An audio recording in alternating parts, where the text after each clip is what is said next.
une vidéo sur la règle pour savoir à quoi elle sert et comment on s'en sert. Donc, première utilisation de la règle que vous aurez sûrement au CP, ça va être lorsque vous écrirez, par exemple, la date. Vous devrez la souligner. Souligner, on entend sous, c'est faire un trait dessous. D'accord? Quand vous vous tromperez, vous pourrez aussi parfois barrer. Allez, on est en mai.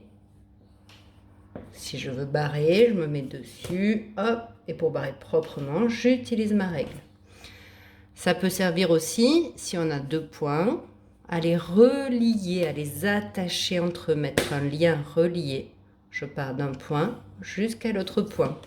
Moi, souvent en classe, je trace des figures comme ça à main levée. C'est faux, ça c'est pas un carré.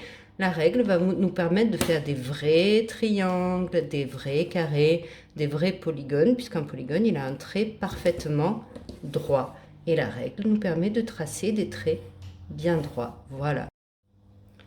Autre utilité de la règle, vous le verrez plus tard aussi, vous voyez que sur la règle, il y a des nombres.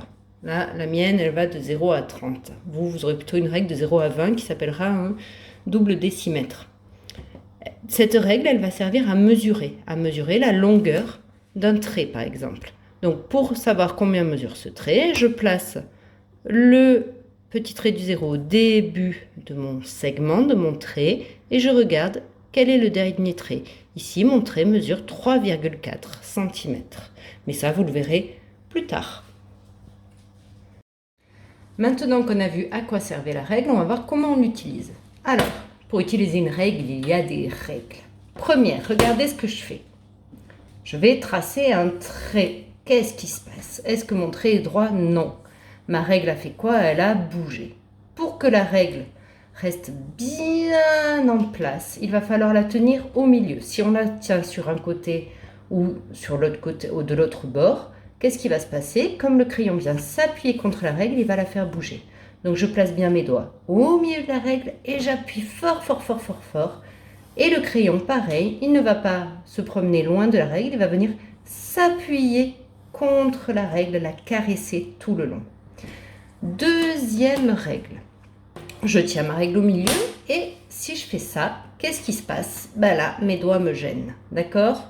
Donc mes doigts ne doivent surtout pas dépasser la règle, ils doivent être au milieu ici, horizontalement, mais aussi entre le haut et le bas, ne pas dépasser ni en haut ni en bas. Ensuite, pour que ce soit plus facile, je ne vais pas croiser les mains. Là, vous voyez que c'est quand même pas bien pratique de voir ça. Donc on va faire comme si on tenait le volant d'une voiture. Je mets la main gauche d'un côté, la main droite de l'autre côté, en faisant en sorte de ne pas croiser. Si je veux tracer un trait vers le bas, ben pareil, je ne vais pas emmêler mes mains. Non, je vais descendre ma règle et tracer au-dessus. Je vais le montrer en faisant des points, par exemple. On va relier ces points entre eux. Je mets ma règle sous les points.